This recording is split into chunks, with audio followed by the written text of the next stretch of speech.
Hello and welcome back to the Girard Realty Show. It's Damian Girard, your host. Appreciate you tuning in today and every Sunday at 3 p.m. For your home, hire a pro. It matters. And today, the professional that we are going to chat with is Mr. Mike Hauser from Hauser Group Wealth Management. Mike, welcome to Girard Realty Show. Good to have you back. Great. Thanks for having me again, Damian. It's my pleasure. I think you've been, it's been like 3 or 4 weeks or more since you've been on the show. And when we were talking the other day, you know, I was just thinking about, and we were talking about how many of our clients are, you know, at the end of the what's our generation? The seniors? Well, yeah, you know, our seniors and our retired or soon to be retired, you know, us aging baby boomers, and the world is changing quite a bit. And, you know, we had a huge influx of home building, you know, all of those real estate issues that came around the baby boomers. And now it's all changing because we're getting a little older and we have to start thinking about how we're going to manage our assets.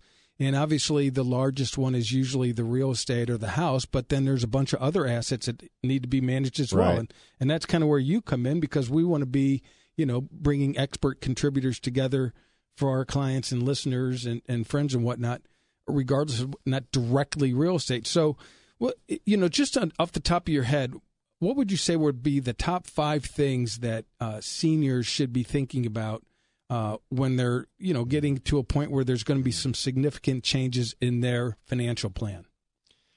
Well, after doing this for over 20 years, I've kind of learned the issues that the seniors are facing. And they're not all financial. Right. For example, well, I'll start with the first one. It's basically managing your retirement income needs. Right, because it's not just what you have, but it's what's coming in, because that's going to have a big impact on it, right? The other big issue is health care. Right. Obviously, a humongous issue to everybody. I mean, not just seniors, but more so for that group of folks. Well, right? a lot of people, they're on, you know, health plans with work, and then when they retire, they're sitting here trying to figure out, what am I going to do for health care? So that's a big issue for the seniors. Another issue that they're dealing with is planning for incapacity.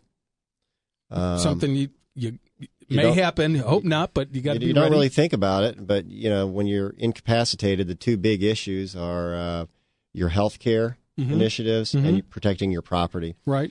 But the 4th big issue that the seniors are facing is housing. You know, a lot of them are, you know, they're empty nesters, and they're faced with where they're going to live. Right. I mean, it's major decisions, and that's obviously the one that we are mostly connected with, because, you know, it's not just about maintenance. It's not just about, you know, the financial aspect to it, but it's actual layout. You know, it's about, you know, are you going to have to get a different house just because it's a single story? And if you're going to get a different house, does it need to have, it need to be kind of built for seniors with wider doorways and lower counters and all that kind of thing? So obviously that's our main focus, but that also kind of leads to another item, though, because frequently we find seniors, when we start talking about the housing issues, it goes much deeper. And what happens is that you've got 2 you know, a married couple that's been together for, you know, whatever, 40, 50 years or so. And typically one needs more help at a different time than the other. That's right. That's right. So that's going to lead you to, you know, having to be concerned about whether it's loss of a spouse or just a housing requirement or housing situation for one partner that is going to have a major impact on the other, right? That's correct. So which of those things? I mean, you just mentioned a number of things. What for the Hauser Group Wealth Management? Obviously, your focus is going to be primarily around the retirement income needs or asset management, right? That's correct. So tell me a little bit more about what's going on in that area. Basically, when you're retired and your income stream switches, you really have to sit back and reevaluate your lifestyle.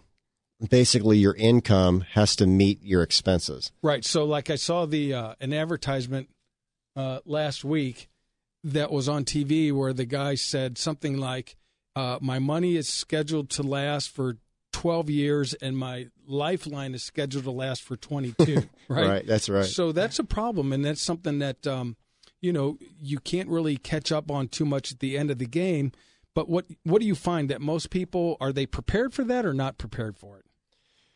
Well, it just depends. Everybody's different. Everybody's circumstances are different. But at the end of the day, when your job income runs out, right. you have to reevaluate and make those choices. So do you get calls from people who are surprised that, things are turning out differently than they thought, or is it pretty much that, they're on a plan?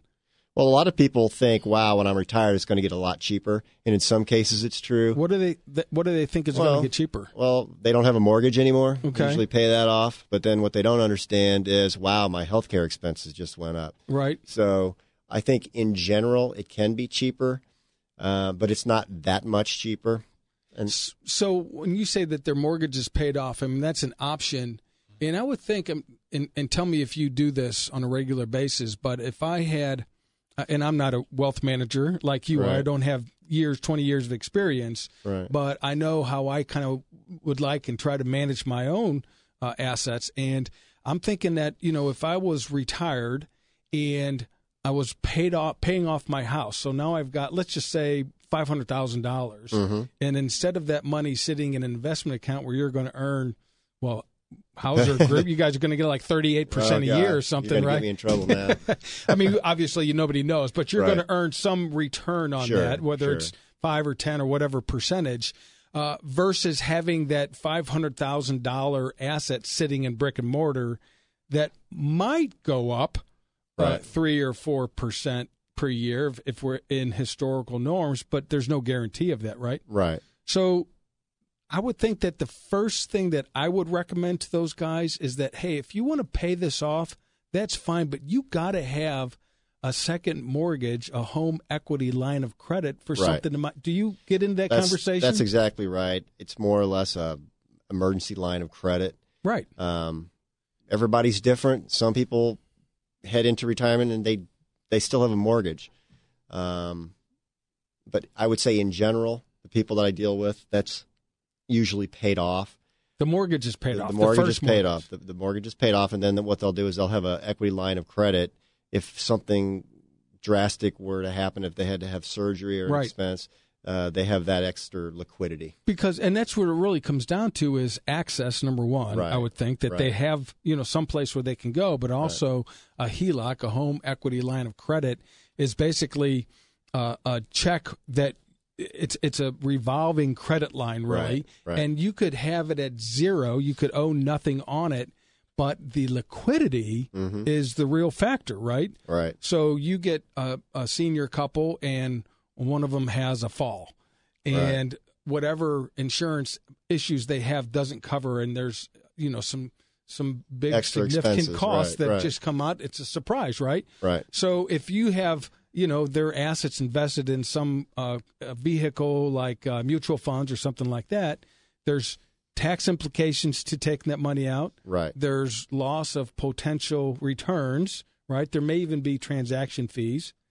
Versus just writing a check on basically a loan that's already in place that they can tap into to cover those things. And if and when things turn around and get back on the feet, they pay it off and it goes back to zero. And the other great thing about that is it's secured, so the interest rates are pretty low. I think, was Mike on earlier? Yeah. I don't know what the interest rates on home equity line of credit are. It's basically free money because the other piece of that is that those home equity lines, it's still tax deductible. Right. So if you're going to borrow money at 3%, what is the interest rate? Krista, you're a young art producer. Krista, welcome.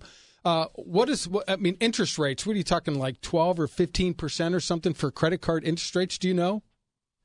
Mine is 19.99%. Is it really? God. See, how crazy is that? It's crazy. Nuts, right? So you can borrow 30-year money on your house for 3%, or you can put it on a credit card for 19%. So, Mike, I really appreciate you coming in, and I want you to come back so we can talk more about how to help our older listeners either manage their affairs, before it's too late, or to plan so that they don't have these kinds of surprises. So, and Krista, you're a millennial. You're not even a baby boomer.